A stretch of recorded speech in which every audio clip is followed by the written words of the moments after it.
Fala pessoal, Gabriel Martins aqui pro podcast Cara dos Esportes pós-rodada, pós-domingo da semana 13 da NFL. Quem diria que passa tão rápido assim a temporada, já estamos indo pra semana 14, parte 1 do podcast. Falaremos sobre os jogos do primeiro horário e do segundo horário na parte 2, que vai estar logo em seguida no feed do podcast Cara dos Esportes.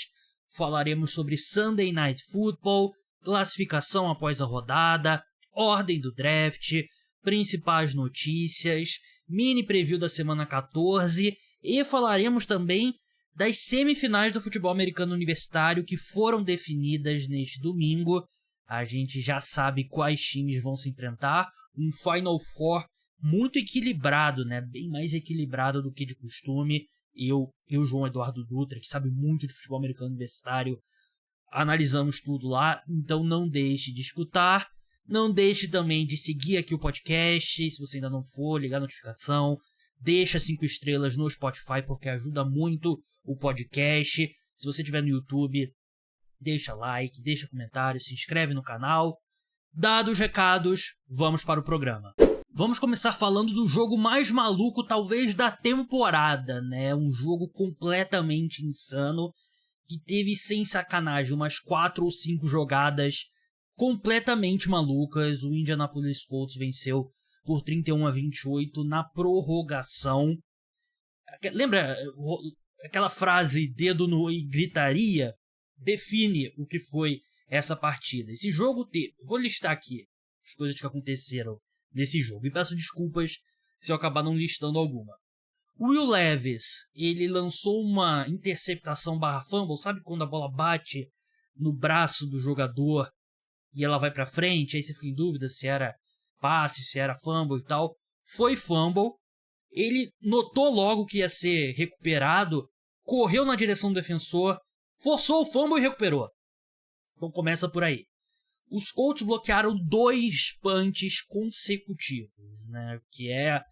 acho que eu nunca vi isso. Teve um punch dos Titans, bloqueado pelos Colts. Os Colts têm a campanha deles. Outro punch bloqueado.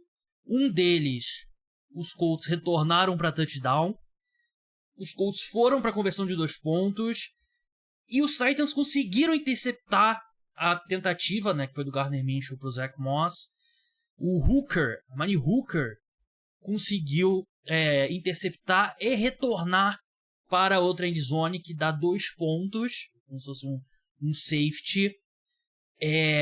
Teve o punter dos Titans se machucando, e quem assumiu o papel de holder, né, o cara que segura a bola ali para o kicker chutar, foi o Ryan Tannehill.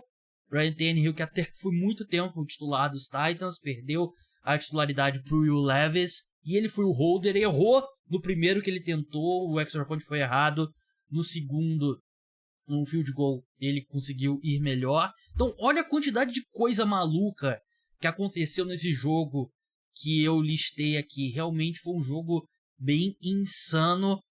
Derrick Henry jogou muito bem até se machucar, e parte da queda de rendimento do ataque dos Titans na segunda etapa é a ausência do Derrick Henry, né? Ele deixa o jogo, ele teve 21 carregadas para 102 jardas e 2 touchdowns, mas se não me engano, a maior parte do último quarto e a prorrogação ele acabou não jogando. O Will Levis tentou bastante. Assim, ele não falha por falta de tentativa, né? Ele tenta muitos passes longos e tem uma hora que ele bateu boca ali com o DeAndre Hopkins, mas eu sinceramente achei que faz parte do jogo. Mas ele ainda é um quarterback que acerta muito pouco passe, né? Teve 16 de 33, né? Menos de 50% dos passes. Ele vai muito pro tudo ou nada, e na maioria das vezes acaba com nada. Do outro lado, o Gardner Minshew fez um jogo muito bom. Ele teve a tentativa de conversão de 2 pontos interceptada, teve o fumble, mas jogou muito bem. 26 de 42 passes tentados, 312 jardas, 2 touchdowns. A conexão dele com o Michael Pittman foi muito bem. Foram 16 alvos. Muito bem utilizado o Michael Pittman hoje.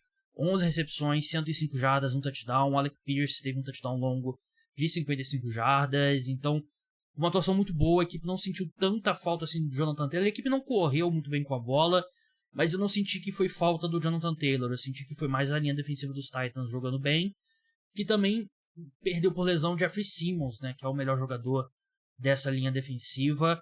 Mas um jogo bem equilibrado, que os Titans começam a prorrogação, chutam um field goal e os Colts conseguem fazer um touchdown e vencer a partida. Vitória que coloca agora 3 times da AFC Sul com 7 vitórias. A gente vai falar de classificação na parte 2, mas realmente é algo que eu não esperava. Essa AFC Sul tá muito melhor do que eu esperava. O Detroit Lions derrotou o New Orleans Saints em Nova Orleans por 33-28. Um jogo que todos os fantasmas do passado do Detroit Lions apareceram, porque esse time chegou a estar vencendo por 21-0, parecia que ia ser um atropelo, e os Saints se recuperaram, né? Os Saints chegaram a diminuir a vantagem ali para... Foi um touchdown inicialmente, depois para 5 pontos no fim, né? Que foi a vantagem final da equipe. Mas eu tenho certeza que todo torcedor dos Lions estava em pânico. Foi para 6 pontos inicialmente, 27-21. Foi para 3 pontos inicialmente, com o touchdown do Taysom Hill. Lions estavam vencendo por 24-21. Aí os Lions conseguem abrir 33-21 novamente. Os Saints fazem um touchdown, mas leva muito tempo, 33-28, não conseguem recuperar a bola, né? Os Lions convertem uma quarta descida. Mas assim, um primeiro quarto muito bom do ataque dos Lions e só. O time engrenou ali naquele primeiro quarto e depois parecia o Lions do jogo contra o Packers, do jogo contra o Bears, e não foi uma atuação muito boa do ataque, né, no geral, né? Se você tira esse primeiro quarto, realmente a gente voltou a ver inconsistência, o Jared Goff não jogando bem, dificuldade ali para encontrar os alvos, enquanto a defesa é péssima, né? Esse ataque do New Orleans Saints é muito ruim. Teve a lesão do Derek Carr, entrou o James Winston, tentou ali 5 passes, teve um passe longo pro Chris Olave e tal, mas diz mais sobre o quão ruim é a defesa do Detroit Lions. E eu falei sobre o James Winston, o Derek Carr sofreu uma concussão, mas é isso, né? Os Lions é um time que precisa jogar melhor, é um time que tá jogando mal nesse momento, deu um flash ali, primeiro quarto, 21 pontos, mas tirando isso, foram 12 pontos no resto do jogo. Sam Laporta jogou muito bem. Foram 9 recepções, 140 jardas, um touchdown, um tight end fantástico. O tight end não costuma ser tão bom assim logo de cara. E acho que é isso. Eu tô bem preocupado com essa defesa dos Lions, né? Por mais que o ataque seja mais importante que a defesa no futebol americano atualmente, você ainda precisa ter uma defesa num nível mínimo. E essa defesa dos Lions não tem esse nível mínimo, né? Você deu 29 pontos para os Packers, 26 pontos para os Bears, 38 pontos para os Chargers. Então, realmente é um time que tá na descendente. É um time que a sensação nesse momento é que já jogou o melhor futebol americano na temporada. E tem tempo ainda para recuperar o nível, mas precisa recuperar. O Atlanta Falcons derrotou o New York Jets por 13-8, debaixo de muita chuva em Nova York. Um jogo horroroso, muito feio mesmo. O Tim Boyle começou como quarterback, lançou uma interceptação. Os números dele parecem melhores porque o Garrett Wilson fez algumas recepções bem difíceis, mas o Robert Saleh não aguentou mais, colocou o Trevor Siemian no início do último quarto, e o Trevor Siemian, em um quarto, ele conseguiu sofrer 3 fumbles. Tudo bem que 2 foram recuperados pelos Jets, né? Mas em um quarto, 3 fumbles é bizarro, né? Os Jets não conseguiram correr com a bola, a defesa jogou muito bem, forçou um safety para cima dos Falcons, e em determinado momento estava 2-0 para o New York Jets. Os 8 pontos dos Jets, esse safety que eu falei, logo no começo do jogo, no primeiro quarto, e 2 field goals, né? Diz tudo que você precisa saber sobre o ataque do New York Jets. E o Falcons também teve muita dificuldade contra essa defesa dos Jets, que é muito boa. A linha defensiva dos Jets dominou a linha ofensiva do Atlanta Falcons, que não correu bem com a bola. Desmond Ridder foi bastante pressionado, sofreu 3 sacks, mas os Falcons têm um mínimo de talento para conseguir fazer uma jogada. Teve um touchdown do Michael Pruitt. Não é Michael, é M-Y-C-O-L-E, Michael Pruitt. E na defesa, assim, outra Tim Boyle ou Trevor Siemian, você não precisa fazer tanto assim, né? Deixa eles existirem ali. Jesse Bates continuou fazendo uma temporada muito boa, conseguiu uma interceptação, mas é isso, vitória do Atlanta Falcons, e agora, sinceramente, a chance da gente ver Aaron Rodgers em campo com os Jets 4-8 nesse momento é bem pequena. O Arizona Cardinals derrotou o Pittsburgh Steelers em Pittsburgh 24-10, um jogo que durou basicamente umas 5 horas, porque era um jogo do primeiro horário. No intervalo da partida, o jogo foi paralisado, quer dizer, o jogo já estava paralisado, né? Mas o retorno para o segundo tempo demorou muito mais por conta de uma tempestade que estava passando, né? Então traz muito raio, é um perigo, espaço aberto, né?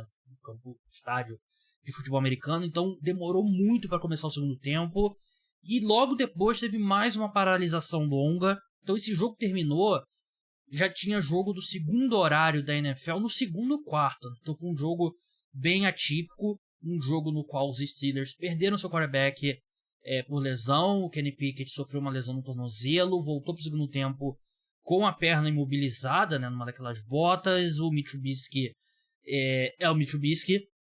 Não que eu acho que tenha muita diferença, sinceramente, entre Trubisky e Pickett hoje, né? Mas você entra durante um jogo, ainda mais um jogo tão atípico como esse, é complicado, e os Cardinals jogaram melhor. Ofensivamente jogaram bem melhor, correram muito bem com a bola. O James Conner teve uma grande partida, né? A lei do ex continua muito forte, 25 carregadas, 105 jardas, 2 touchdowns, e realmente foi o suficiente. Ainda teve um touchdown longo do Rondale Moore que foi anulado por falta, né? Então os Cardinals poderiam ter feito até mais, mas assim, teve fumble dos Steelers, field goal errado, turnover on downs. Então os Steelers conseguiram mover a bola, mas não conseguiram vencer.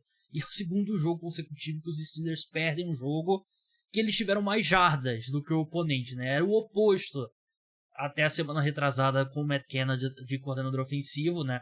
Hoje a diferença foi muito pequena, 317 jardas contra 282 do Arizona Cardinals, mas ainda assim é curioso isso, né? E os Steelers, além desses pontos que eu citei, né, teve dificuldade em terceira descida, 4 de 11. Então é isso, vitória do Arizona Cardinals, que tira eles ali na disputa do... Quer dizer, não tira, né? Mas prejudica a vida deles. Foram ultrapassados pelo New England Patriots.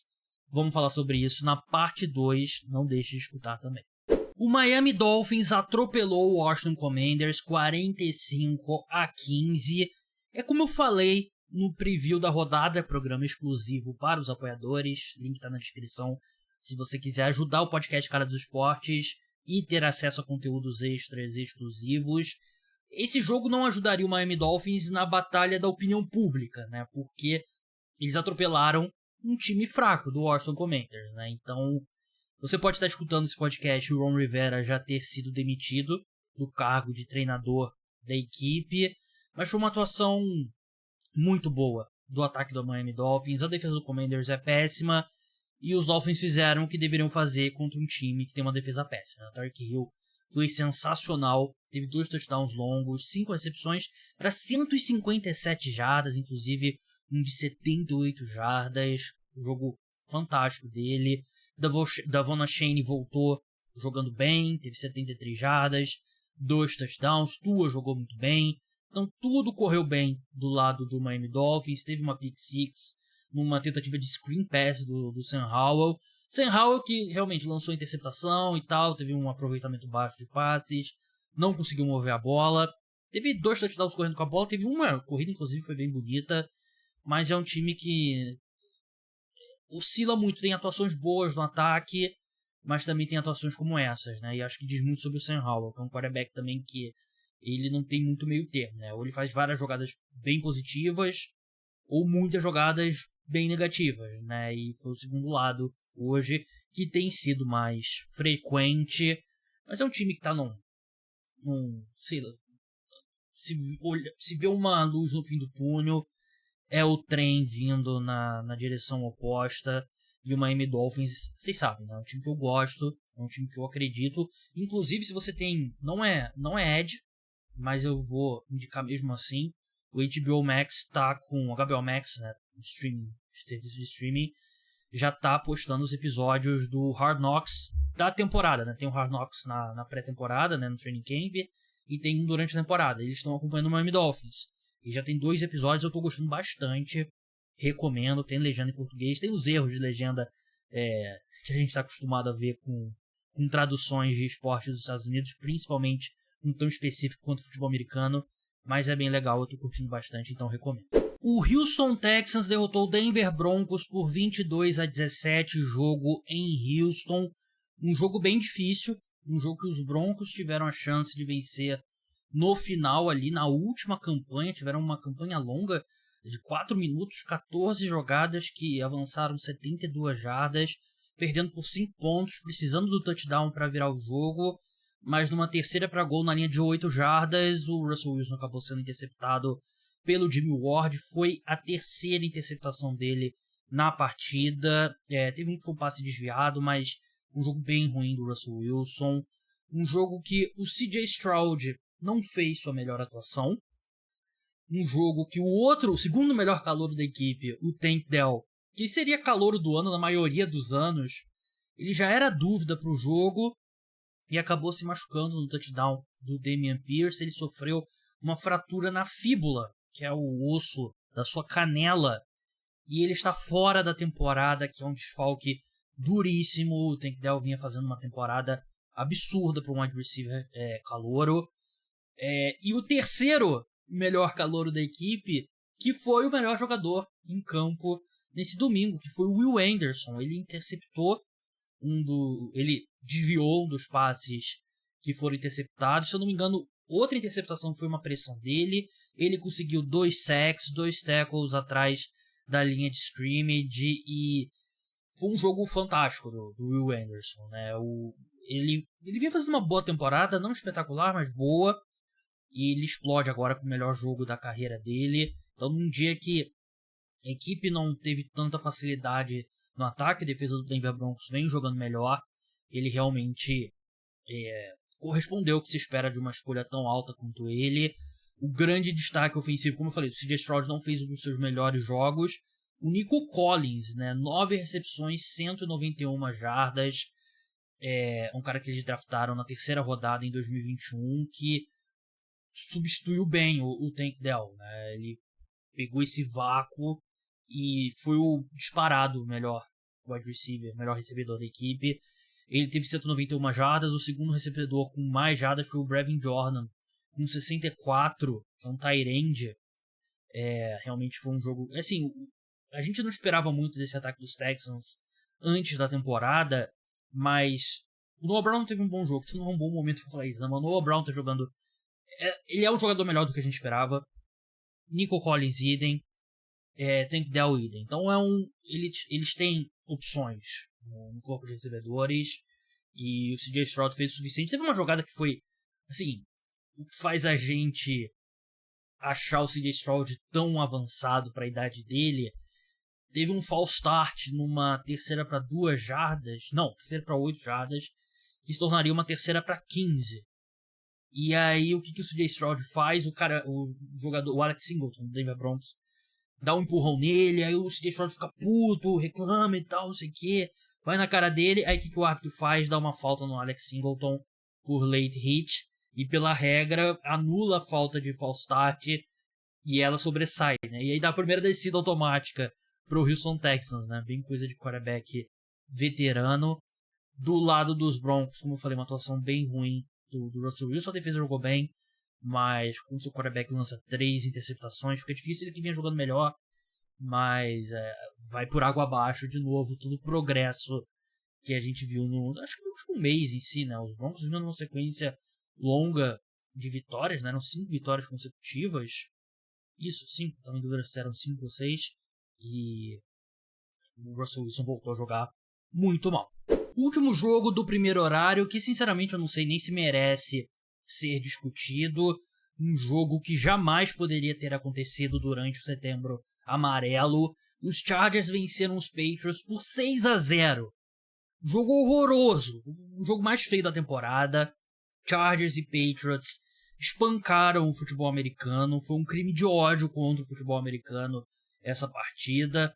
Bailey Zappi como titular dos Patriots e mesmos problemas, e os Patriots são certos de abraçar o tanking. Foi um festival de punch. Foram quantos punch no final? Foram 8 dos Chargers, 7 do New England Patriots. Realmente um jogo tenebroso, que os Patriots até tiveram uma chance ali no final, 4-8, não conseguiram converter. Antes disso tiveram uma 4-5 já no campo de ataque, que o Bailey Zappi acabou sacado. São dois times bem ruins. Os Chargers, o Justin Herbert jogou muito mal mesmo. Ninguém jogou bem. Hoje foi um jogo que futebol americano perdeu, e um jogo que as aspirações dos Patriots no draft venceram, né? Porque ainda teve a vitória do Arizona Cardinals, né? Então foi um jogo ótimo para a equipe. 200 e... quantas jardas totais aqui? 241 jardas dos Chargers, 257 dos Patriots, né? Assim, não é muito comum um técnico ser demitido depois de uma vitória, mas é um desastre completo essa temporada dos Chargers, e eu não sei mais o que o Brandon Staley tá fazendo nesse time, nesse cargo. Ele sabe que ele já tá demitido e é questão de oficializar, e o Justin Herbert, nem ele se salvou nesse domingo. Realmente foi um atentado contra o futebol americano esse desempenho de Chargers e Patriots. Vamos passar para os jogos do segundo horário, começando pela vitória do Tampa Bay Buccaneers por 21-18 contra o Carolina Panthers. Eu falei no preview que eu achava que o ânimo pós-demissão de técnico ia levar os Panthers à segunda vitória na temporada, mas eu subestimei o quão ruim é esse time, que ainda perdeu provavelmente seu melhor jogador, né? O Brian Burns foi ejetado, arrumou briga e tal. Bryce Young termina o jogo sendo interceptado, mais um jogo muito ruim dele, chovendo muito, foi um jogo deprimente, né? O ponto mais legal dessa partida é que o Mike Evans passou de 1.000 jardas na temporada, o que significa que das 10 temporadas dele na NFL, em todas ele passou de 1.000 jardas, que é excepcional, uma marca muito impressionante. Só um wide receiver na história da NFL tem mais temporadas de pelo menos 1.000 jardas do que o Mike Evans, e é o Jerry Rice, com 14. O Mike Evans tem 10. Sempre quando você tem uma marca como wide receiver, que o único cara que te supera é o Jerry Rice, é uma baita marca, né? Então, o Mike Evans, que, assim, ele foi ao Pro uma vez, é um wide receiver muito bom. Ele nunca foi unanimidade como top 5, mas estava sempre ali na briga por quinto e tal, top 10 o tempo todo. O que eu quero dizer, ele é um jogador do Hall da Fama, né? Ele merece entrar no Hall da Fama, venceu um Super Bowl, foi importantíssimo na temporada que o time dele venceu o Super Bowl. Então, uma grande carreira do Mike Evans, grande mesmo, desde 2014, sempre, cara que você bota ali e você sabe que você pode esperar 1.000 jardas e pelo menos 8 touchdowns, algo do tipo. Realmente uma grande carreira. E do lado dos Panthers, né? Acabou o ano, eles já vão dar a primeira escolha geral para os Chicago Bears. Não tem muito o que falar, não. Nem tem muita anotação desse jogo, porque realmente foi... Assim, já seria um jogo ruim em condições normais. Debaixo de tanta chuva, ficou ainda mais deprimente. Sabe quando filme cena triste, sempre tá chovendo? Só acrescentou aí um ar de drama para essa equipe, para essas duas equipes, principalmente pro Carolina Panthers. O Los Angeles Rams derrotou o Cleveland Browns por 36-19, um jogo que foi bem disputado, foi o placar apertado ali até o final, que ali os Rams conseguiram se aproveitaram de uma interceptação do Joe Flacco, estavam vencendo por 20-19, abre 27-19, depois consegue 34-19, a equipe jogou muito bem, enfrentou uma defesa dos Browns que era uma das melhores da NFL entrando na partida, né, e conseguiu fazer um trabalho muito bom. Verdade seja dita que o Myles Garrett não estava 100%. Ele falou depois do jogo que não comprometeu tanto o desempenho, mas eu não achei que ele estava... que era o mesmo Myles Garrett, apesar do plano de jogo dos Rams ter sido muito bom. Matthew Stafford jogou muito bem, 22 de 37 passes, 279 jardas, 3 passes para touchdown. A equipe correu bem com a bola, acionou bem o Puka Nacua, que teve 105 jardas recebidas, e teve uma corrida longa também que foi anulada por conta de faltas. E é um time que está aí mais do que vivo na briga pelo wildcard. A gente vai falar mais pra frente. Aaron Donald jogou muito bem.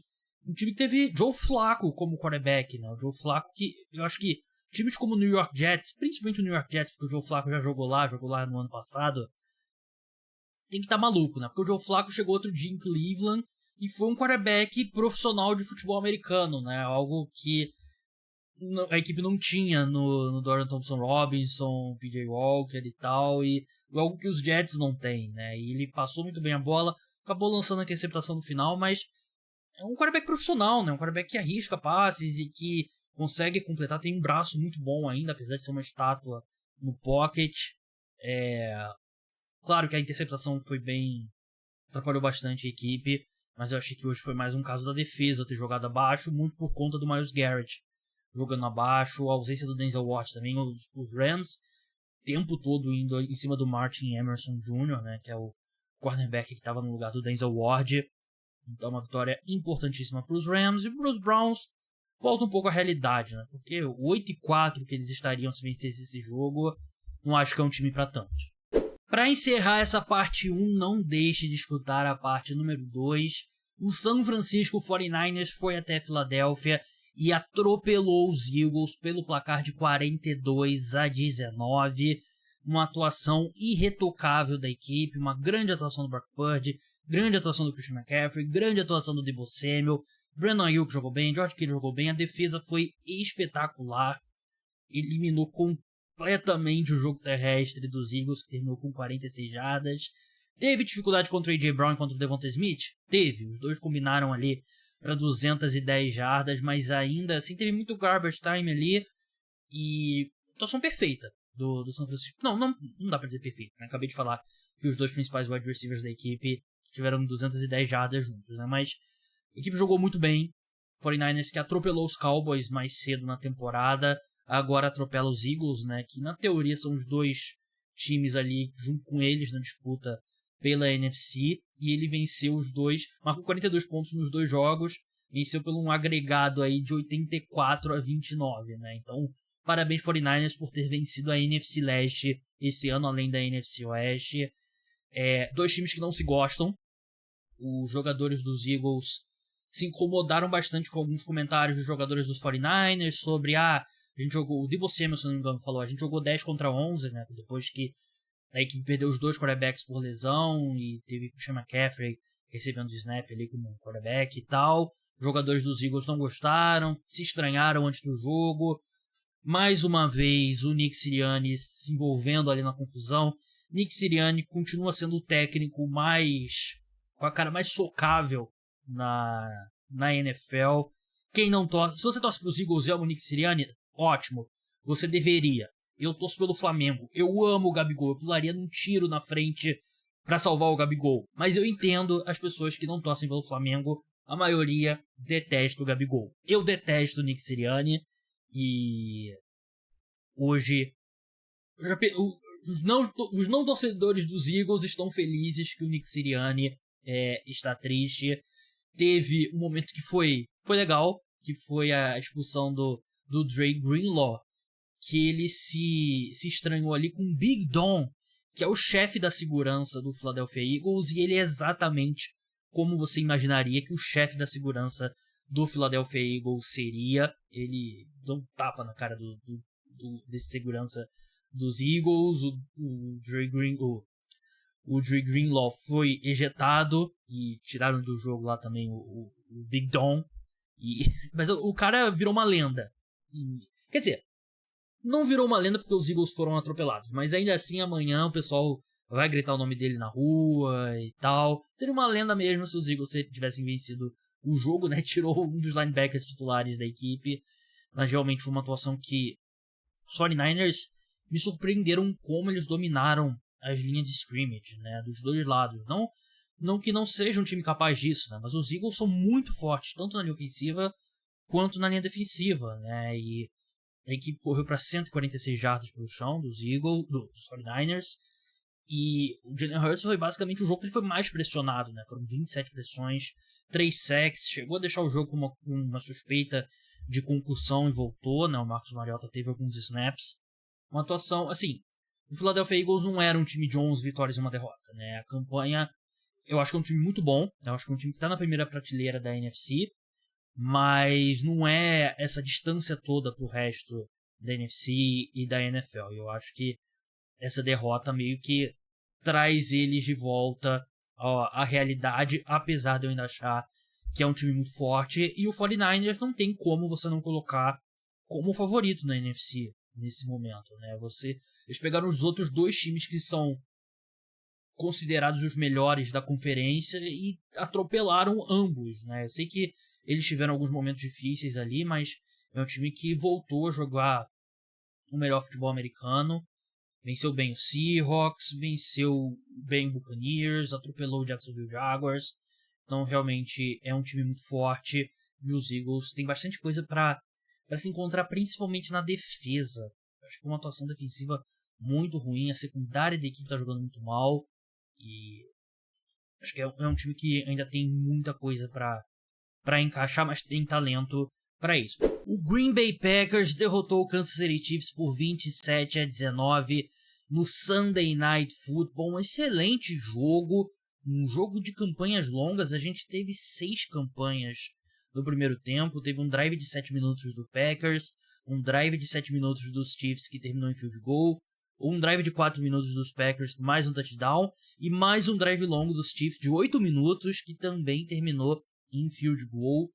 Então os times ficaram bastante tempo com a bola, mas no caso dos Chiefs eles não conseguiram finalizar. Eles conseguiram finalizar no segundo tempo, abrem com dois touchdowns seguidos. Os Packers no meio disso fazem um touchdown 21-19. Punch, Packers chutam um field goal ali, também mais uma campanha longa. E aí o Patrick Mahomes lança uma interceptação que não foi um bom passe. Antes disso, a equipe dos Chiefs tinha avançado 17 jardas numa interferência que eu não achei que foi, mas aí teve aquele momento ball don't lie, a bola pune, e o Patrick Mahomes lança um passe ruim, que é interceptado logo em seguida. Os Packers chutam um field goal, aumentam a vantagem deles para 27-19. Os Chiefs recebem a bola de volta com 1 minuto. Um drive que foi um show de horrores da arbitragem. Teve uma interferência não marcada no Marcus Valdes-Scantling. Teve uma falta de unnecessary roughness que o Jonathan Owens ele basicamente dá um tackle no Patrick Mahomes dentro de campo. E aí a arbitragem diz que foi unnecessary roughness, contato impróprio. A questão dessa falta é a seguinte: o quarterback, quando ele tá saindo de campo, quando ele tá no meio termo e ele tá saindo mesmo, é uma forma de proteger o quarterback, porque muitos defensores aproveitavam ali, não, ele tava saindo de campo ainda, então eu achei que ele tava em campo e descia uma porrada nele, né? E aí a NFL bota uma ênfase nisso nos árbitros, né? Só que o que tá acontecendo agora é os quarterbacks estão saindo e estão buscando o contato, né? Estão tentando ali encontrar uma forma de fazer um contato com o defensor, que ali é uma falta de 15 jardas. Só que esse caso específico, o Mahomes estava dentro de campo ainda, né? Veja o replay. Estava dentro de campo, não tem ambiguidade quanto a isso. Jonathan Owens chega para jogar ele para fora. E aí recebe a falta. Jonathan Owens casado com a Simone Biles, né? E ela tava lá no Lambeau Field. Taylor Swift também tava no Lambeau Field. Mas, enfim, os Packers conseguem segurar ali no fim. Mahomes tem 3 chances para jogar a bola na endzone. Não consegue conectar em nenhuma. E os Packers vencem o jogo. Os Packers que vem jogando melhor. A equipe vem melhorando semana após semana. Acho que é um time que vai se entrosando mais, mas individualmente os jogadores estão melhorando. E o principal exemplo disso é o Jordan Love, né? Que hoje ele é um quarterback diferente de setembro. Ele é um quarterback que evoluiu muito. O último quarto dele não foi tão bom, mas os 3 primeiros quartos foram ótimos e a gente já tava perdendo a cabeça lá no Twitter.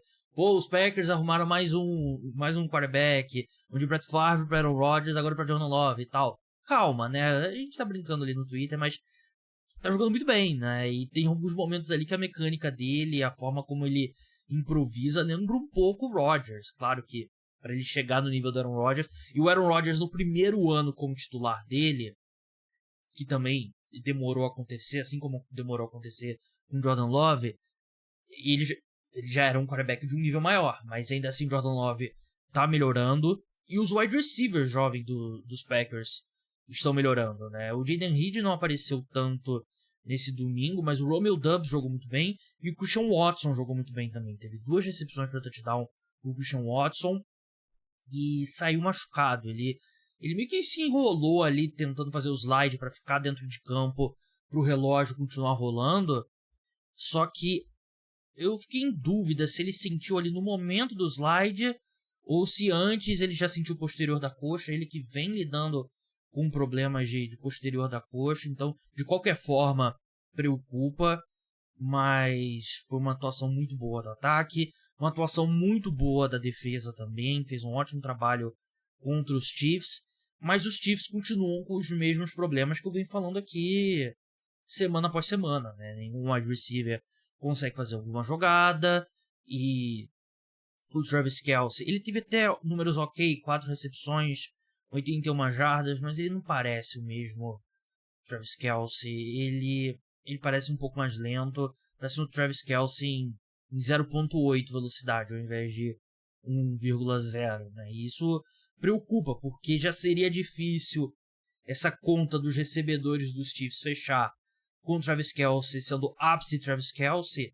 e nesse momento eu não acho que ele é. E pode ser que declínio da idade, pode ser que a lesão que ele sofreu no início da temporada ainda esteja prejudicando o desempenho dele, né? E a defesa dos Chiefs também não jogou bem. O miolo dessa defesa é um problema, né? Porque a equipe tem o Nick Bolton, e aí o Drew Tranquil se machuca, eles perderam o outro safety também da equipe, que agora me fugiu o nome, o Brian Cook se machucou também, né? E os Packers trabalharam muito bem ali no meio campo, em distância intermediária, né? Esses ataques do Kyle Shanahan, né? Que o Matt LaFleur é um ex-assistente do Kyle Shanahan, trabalham muito bem essas rotas cruzando o campo ali no meio do campo. E os Packers conseguiram bastante produção por ali. A gente viu Sean Watson, Romeo Doubs e... enfim.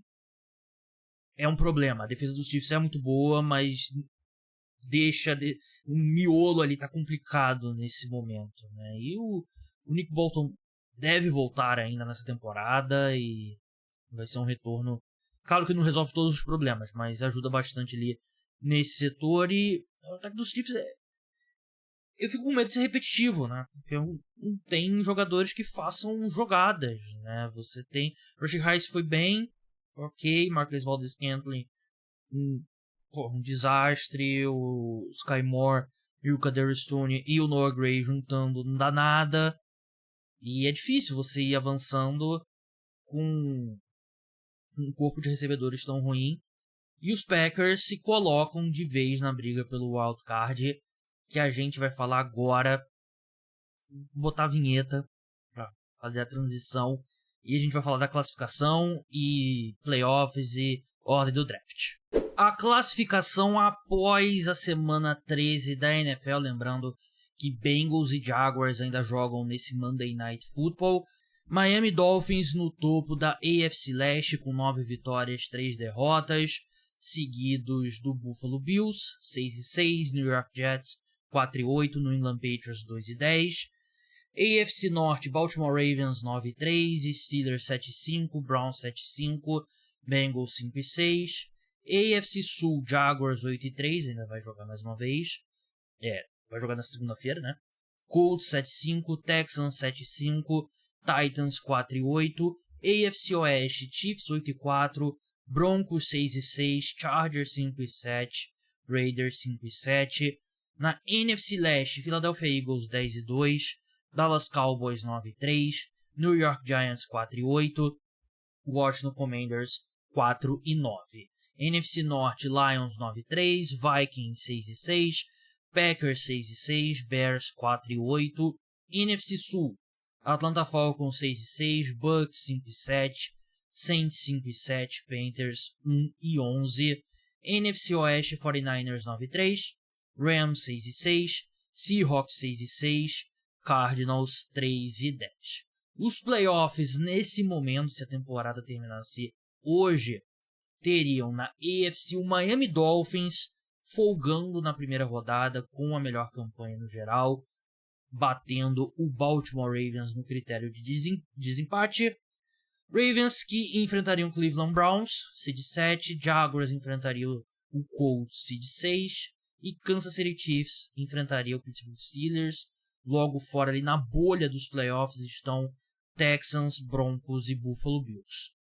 Na NFC, Conferência Nacional, Philadelphia Eagles continua com a seed número 1, o 49ers vem logo abaixo com a seed número 2, eles enfrentariam o Green Bay Packers, que entrou na zona de classificação aos playoffs com a vitória para cima dos Chiefs. Lions seed 3 enfrentariam o Minnesota Vikings e Falcons seed 4 enfrentariam o Dallas Cowboys. Ali na bolha dos playoffs estão Rams e Seahawks na briga pelo Wild Card e Buccaneers e Saints mais na briga pela NFC Sul. Essa seria a classificação de momento. A ordem do draft foi um grande domingo para o New England Patriots, porque o Arizona Cardinals venceu, os Patriots perderam, e com isso os Patriots assumem a segunda escolha geral do draft. Poderiam selecionar Drake May ou quem sabe até Caleb Williams, caso os Bears selecionem outro jogador.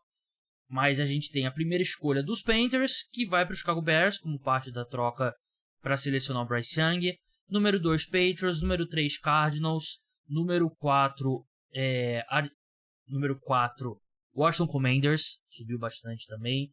5 Chicago Bears, 6 New York Jets, 7 New York Giants, um desastre completo. Até na semana que o Giants não joga, eu sofro.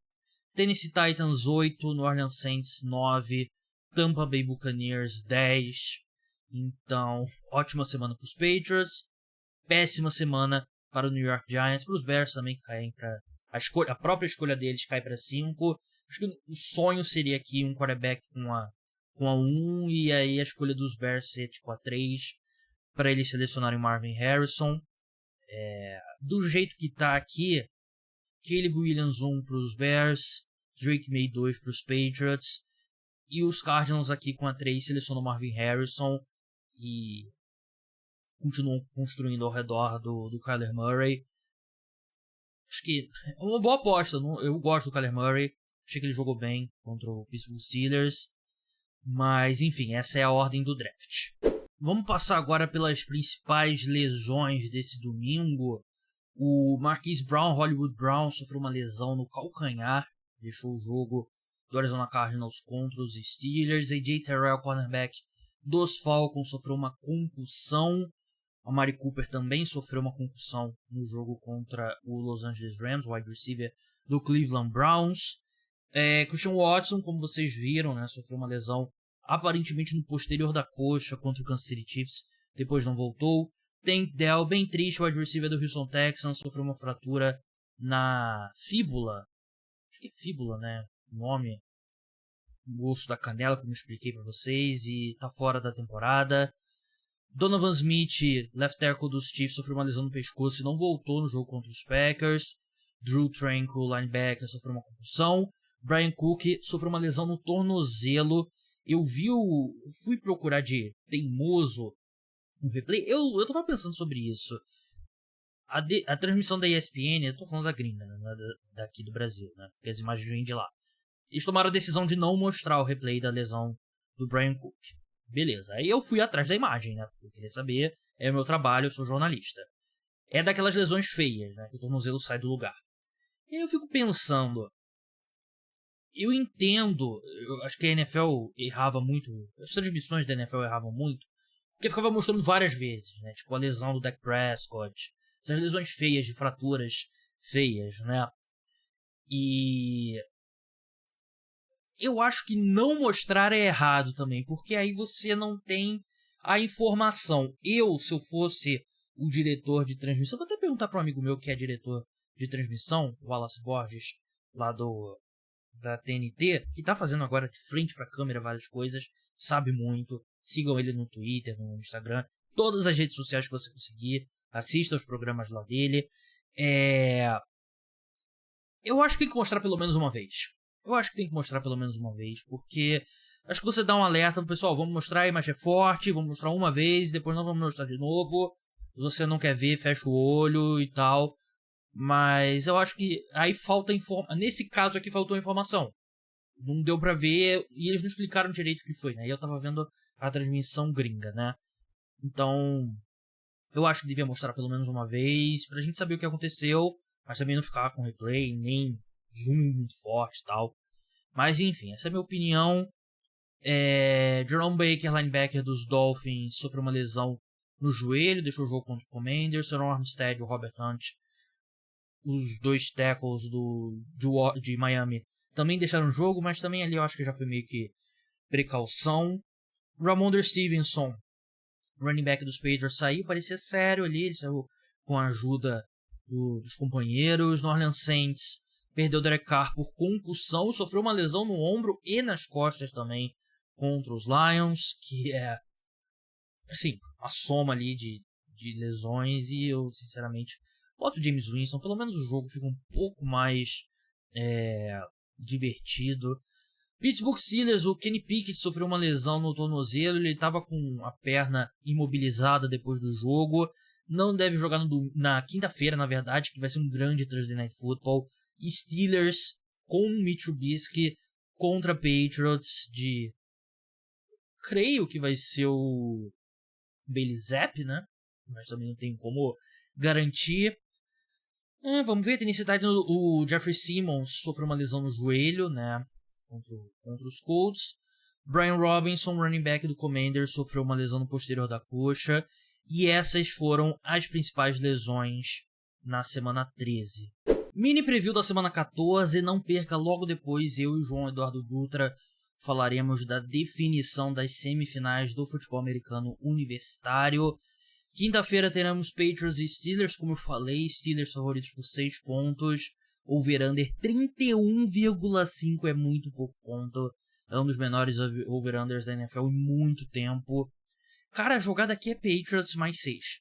Porque um over-under tão baixo significa que vai ter pouco ponto.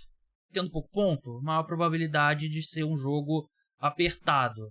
E acho que se bem que os Chargers cobriram, acho que era 5,5 que eles eram favoritos contra os Patriots, fazendo 6 pontos, né? Então esquece o que eu falei, não aposta em ninguém, vai dormir cedo na quinta-feira, a NFL não vai, sua audiência não vai quebrar, a ausência da sua audiência não vai quebrar a NFL. Domingo, Panthers e Saints favoritos por 5,5 pontos. É isso mesmo, né? Com James Winston, com Derek Carr, não tem jeito. Lions e Bears, Lions favoritos por 4 pontos. E aqui depende qual Lions você quer ver, né? O Lions do primeiro quarto, do 21-0 contra o Saints, ou do resto do jogo, né? Do resto do jogo ainda tem chance de cobrir esse menos 4, né? Mas ainda assim, não acho que tem algum risco aqui. Eu iria de Lions menos 4. Texans e Jets em Nova York. Texans favoritos por 6 pontos. Claro que tem a ausência do Tank Dell, que é um problema, mas eu acho que esse time dos Jets, depois de hoje, desistiu. Não vai ter retorno de Aaron Rodgers, e aqui eu acho que os Texans vencem com tranquilidade. Colts e Bengals, Colts favoritos por 2,5 pontos, o jogo é em Cincinnati. Esse eu até correria pra apostar nos Colts, e acho que vou fazer isso assim que terminar de editar, porque eu acho que os Bengals perdem feio pros Jaguars, e aí essa linha aqui aumenta pra Colts, sei lá, menos 4,5, menos 4. Eu iria de Colts aqui. Jaguars e Browns, Jaguars favoritos por 3 pontos. A saúde do Myles Garrett é um problema. Eu iria de Jaguars menos 3 aqui. O raciocínio parecido com o do jogo anterior. Rams e Ravens. Ravens favoritos por 7 pontos. 7 pontos é muita coisa. Mas esse time dos Rams também é um time que oscila. Acho que é um time que ele faz jogo duro contra times piores, mas contra esses times melhores é difícil. Então eu iria de Ravens menos 7 aqui. Bucks e Falcons favoritos por 2,5 pontos.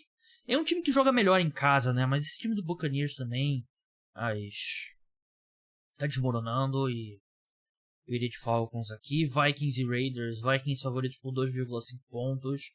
Devia ser mais favoritos do que isso. Eu iria de Vikings aqui, menos 2,5. Seahawks e 49ers. 49ers favoritos por 12 pontos, como deveriam. Tem muito o que falar. 49ers é bem melhor que o Seahawks. Se bem que o Seahawks jogou bem melhor contra os Cowboys, né? Então, 12 pontos é bastante ponto. Mas eu iria de 49ers aqui. Chiefs e Bills não tem a linha ainda, né? O jogo acabou de acabar do Chiefs. Broncos e Chargers. Chargers favoritos por 3 pontos, mas já tá entrando dinheiro no Broncos. Tanto que tá. Broncos mais 3 já tá pagando 1,83 e acho que essa linha vai andar na direção dos Broncos em breve. Sunday Night Football, Eagles e Cowboys. Grande jogo em Dallas. Cowboys são favoritos. Jogaram bem contra os Seahawks ofensivamente. Os Eagles vêm de uma das piores atuações da equipe na temporada, talvez a pior. Um jogo bem equilibrado, na minha opinião, porque a defesa dos Cowboys é melhor, mas jogou mal. Jogou quase tão mal quanto a dos Eagles na semana 13. Eu iria de Cowboys aqui. Eu apostaria no bom momento do Dak Prescott. No Monday Night Football vamos ter uma rodada dupla, que eu não sabia, descobri agora quando estava me preparando aqui para gravar. Packers e Giants às 10h15, Titans e Dolphins às 10h15. Packers e Giants não tem linha ainda. Titans e Dolphins favoritos por 13 pontos, o jogo é em Miami e eu iria tranquilo nesse Dolphins menos 13. 2 jogos ruins, eles vão tentar fazer o truque ali com a gente, né? 2 jogos ruins, você lembra das highlights dos 2 jogos e aí foi uma boa segunda-feira de futebol americano. Enfim, essa semana 14 vai ter o preview completo durante a semana. Vamos passar agora para futebol americano universitário, eu e o João Eduardo Dutra. Um detalhe que eu esqueci de falar, as 2 semifinais são no dia 1º de janeiro de 2024. Primeiro dia do ano, segunda-feira, dia 1º. Eu acho que eu esqueci de falar, mas as 2 são de noite ali, uma depois da outra. Então tá dado o recado. Vamos passar para minha conversa com o João sobre futebol americano universitário. Vamos encerrar a parte 2 aqui do podcast pós-rodada, falando um pouco sobre futebol americano universitário. Foi definido nesse domingo os 4 semifinalistas que vão brigar pelo título nacional do futebol americano universitário dos Estados Unidos. E aqui comigo o João Eduardo Dutra, um dos caras que mais sabem de futebol americano universitário aqui no Brasil. João, teremos Michigan como o seed número 1 enfrentando a Universidade de Alabama, Washington como a seed número 2 enfrentando a Universidade do Texas, que é a seed número 3. 4 campeões das suas respectivas conferências. O que você achou dessa escolha do comitê desses 4 times? Para quem não sabe, é um comitê, é uma análise subjetiva que eles fazem, não é, tem um G4, não, eles escolhem o que na teoria são os 4 melhores times, e a gente chegou nesse domingo com 6 times na briga, né, Florida State e a Universidade de Geórgia também sonhando com uma das 4 vagas. O que você achou desse Final Four? Polêmico, né? É um Final Four polêmico. Bom dia, boa tarde, boa noite para quem está ouvindo a gente. Eu acho que, em termos de qualidade de jogos, provavelmente era o melhor que eles podiam fazer. Mas é polêmico você deixar a Florida State de fora, com a lesão ou sem a lesão do Jordan Travis. Que Florida State é um time invicto, campeão de conferência e de uma conferência que não é pequena, é ACC. Então, eu achei que eles não iam fazer isso. Mas eu acho que o fato de ser o último ano com 4 times talvez tenha influenciado um pouco. Porque essa escolha não gera precedente para o ano que vem. Para o ano que vem são 12 times, então dane-se, né? Então, dane-se quem vão ser escolhidos. Vão estar todos os campeões de conferência, todos os times invictos vão entrar.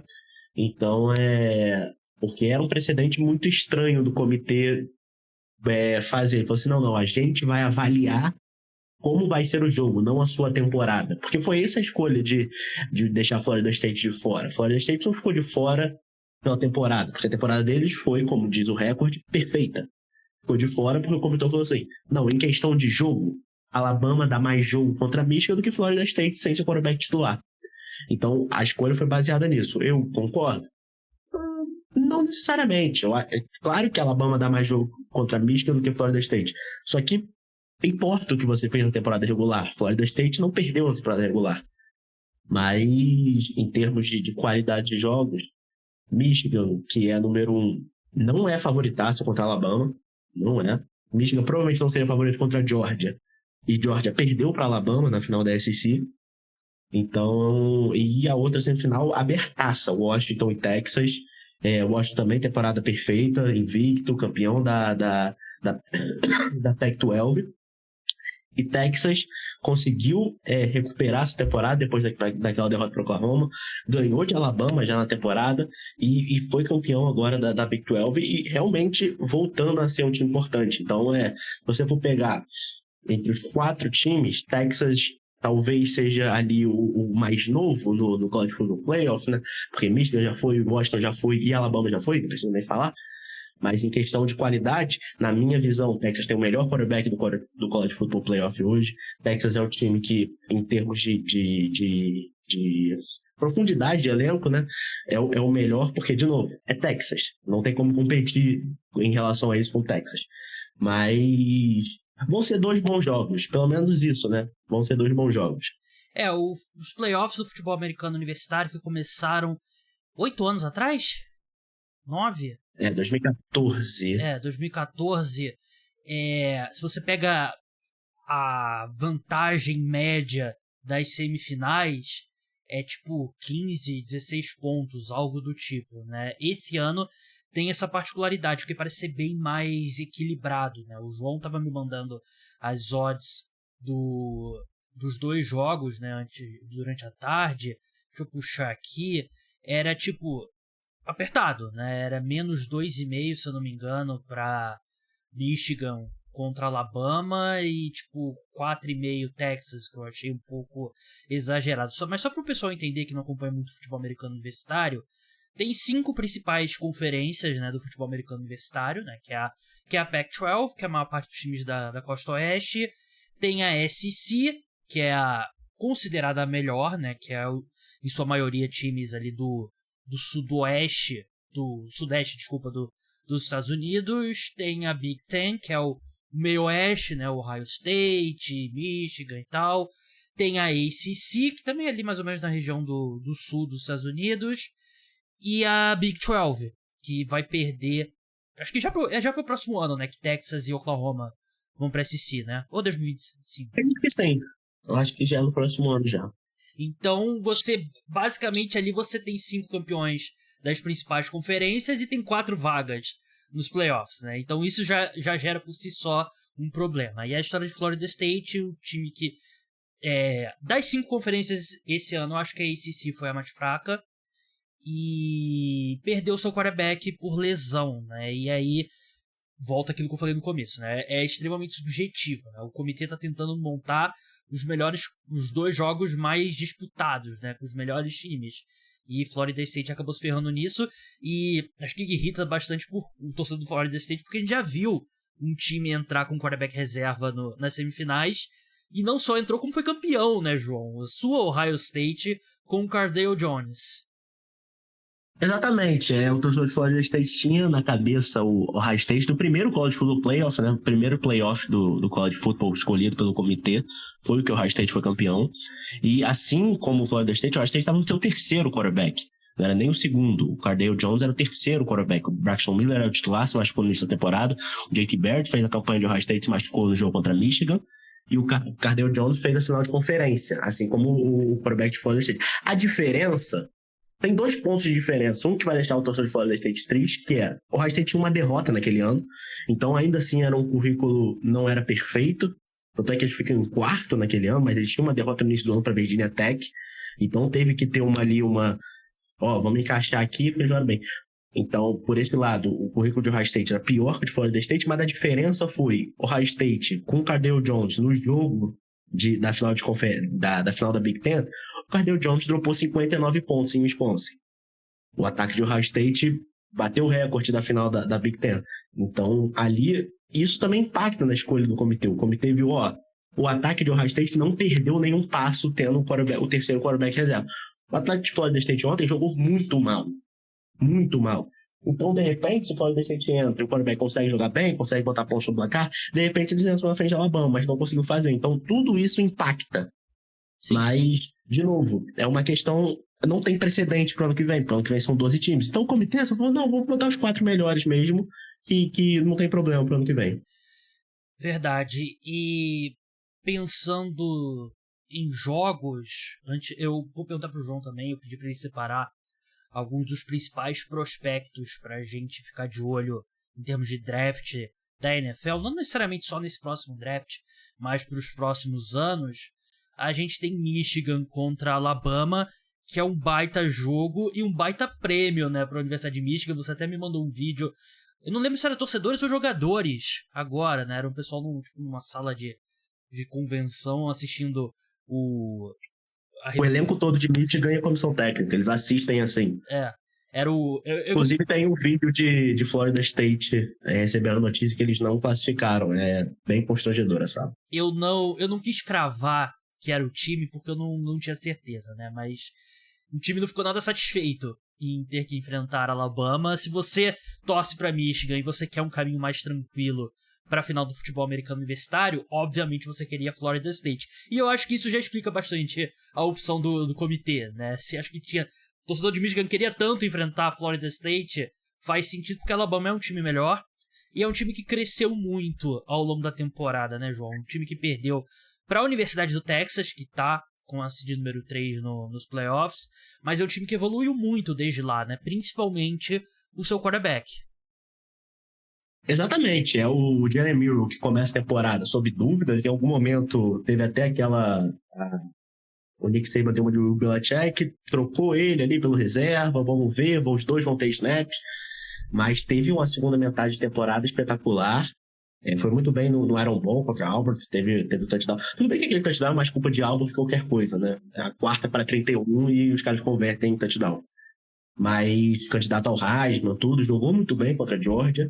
E ganhar de Georgia é o maior selo de qualidade que tem, né? Você vê, o próprio CJ Stroud, tudo que falavam antes dele do draft não, olha a partida que ele fez contra a Georgia, porque o Ohio State nem ganhou aquela partida. Só dele ter sido competitivo contra a Georgia já dizia muita coisa. Eu acho que, para Michigan, é um jogo muito difícil, até por uma questão anímica, porque Alabama pode ser o 4º, Alabama entra com esse negócio, poucas das vezes que a Alabama entra com esse negócio, é todo mundo contra a gente. A gente Alabama seria tipo o Flamengo, deixou chegar? Exatamente, exatamente. Não esse caso específico desse ano do Flamengo, né? Mas enfim. Alabama é um time que tem experiência nos playoffs, né? Michigan não, Michigan participou do último playoff, perdeu para TCU de uma maneira ridícula, quando era bem favorita. Então é diferente. O Jim Harbaugh, que cumpriu já a sua segunda punição de 3 jogos, vai voltar, qual o impacto que isso vai ter? E ele não vai enfrentar um técnico qualquer, ele vai enfrentar o maior técnico da história do college football, do outro lado. Então, eu acho que dos confrontos, sinceramente, era o pior que Michigan podia esperar. E o outro jogo, Texas contra Washington, expectativa de pontos, né? Ali vai ser 2 times, se você for pegar, eu acredito nesse momento, Michigan e Alabama é final antecipada. É o que me parece. Claro que não acho que vai ser favoritaço, nem nada, mas me parece ser, porque são 2 times que estão ali ainda em processo de reconstrução, né? Michigan não, Michigan já tá estabelecido, já ganha de Ohio State há um tempo, Alabama nem se fala.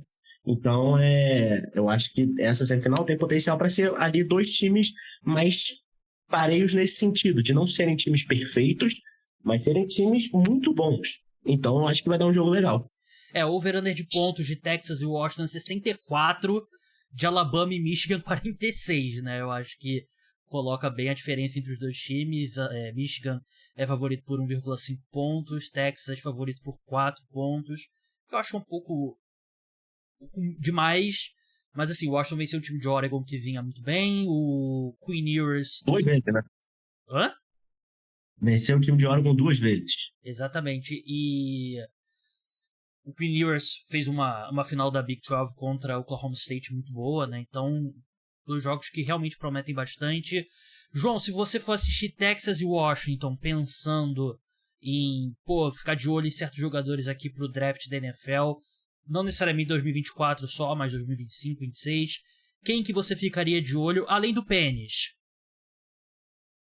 Peraí. Como o já citado Michael Penix Jr., quarterback de Washington, né? Vai ser interessante ver, mas um nome que eu acho muito interessante é o wide receiver dele. É você que tá falando isso. O wide receiver número 1 de Washington é Rome Odunze, muito bom jogador, deve ser o segundo wide receiver, o primeiro wide receiver humano a sair no draft, né? Depois do Marvin Harrison Jr. E do lado da defesa tem o edge rusher, Zion Tupuloa Fetui, que poderia ter saído ano passado, seria uma escolha de segunda, terceira rodada ali, ficou mais um ano e aparentemente deu certo, né? Vai tá indo no College Football Playoff. Esse é pelo lado de Washington. Pelo lado de Texas, de novo, vou destacar o quarterback, porque o Gabriel sabe que eu sou fã, né? O Gabriel sabe que eu sou fã do Queen Ewers. Acho de Ohio State, posso dizer, né? Queen Ewers é o Ohio State dos playoffs. Passou, se enfrentar a Michigan com certeza, né? Mas é um quarterback que passou por Ohio State, e Ohio State, que é uma poverty university, não teve dinheiro de NIL para manter ele foi para Texas e o resto é história. Exatamente. Mas o Queen Ewers é o clássico caso, se a final for Michigan e Texas. O Queen Ewers ele jogou um total de 0 jogos pro Ohio State, mas ele vai chamar Michigan de aquele time do Norte. Com certeza. Ele vai chamar, que nem o Joe Burrow chama até hoje, Michigan de aquele time do Norte. Mas fora ele, o wide receiver também, o Xavier Worthy, também muito bom jogador, principal wide receiver de Texas, principal esperança de pontos. Tem o Adonai Mitchell também, mas particularmente eu prefiro o Worthy. Eu acho que são esses nomes. Texas é um time ofensivo. Texas está ali, o negócio. Se eu fosse para pensar, eu tava jogando xadrez. Vamos para correria. Então, eu não tenho nenhum nome para destacar necessariamente na defesa. Talvez o Jalen Catlin, que se transferiu esse ano de Arkansas, poderia ter sido uma escolha de segunda rodada no passado, mas preferiu ir para Texas, de novo funcionando, né? Isso é um aspecto legal do NIL. Muitos desses caras que, entre aspas, já estariam indo para a NFL como escolhas de terceira, quarta, quinta rodada, sem ser badalados, né, por uma questão monetária, estão ficando no college football, estão aproveitando todos os seus anos de elegibilidade e estão despontando aí em seu terceiro, quarto ano. O Michael Penix Jr., ele já é sênior, então ele poderia ter saído alguns drafts atrás e decidiu ficar e estourou agora. E tem muitas chances de ser uma escolha de primeira rodada no que vem. E o portal de transferências, né, que facilitou tudo, né? Agora o jogador pode se transferir, jogar no ano em uma, jogar na outra temporada já em outra. Alabama e Michigan. Tem o quarterback de Michigan, né? J.J. Nelson. McCarthy. J.J. Nelson era um wide receiver dos Cardinals. J.J. McCarthy é um provável uma escolha de primeira rodada, né? Sim. Provável escolha de primeira rodada de J.J. McCarthy.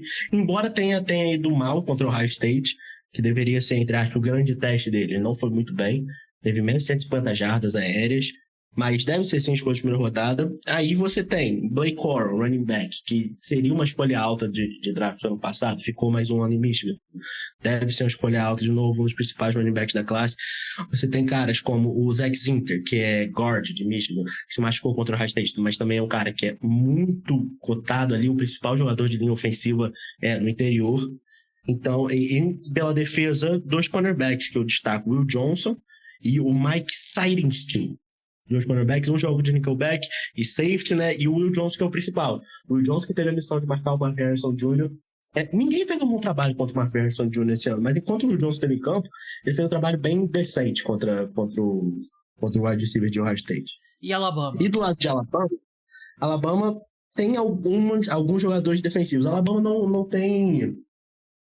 Não é alguns outros times de Alabama que você fala assim, tem 11 titulares aí de NFL em campo.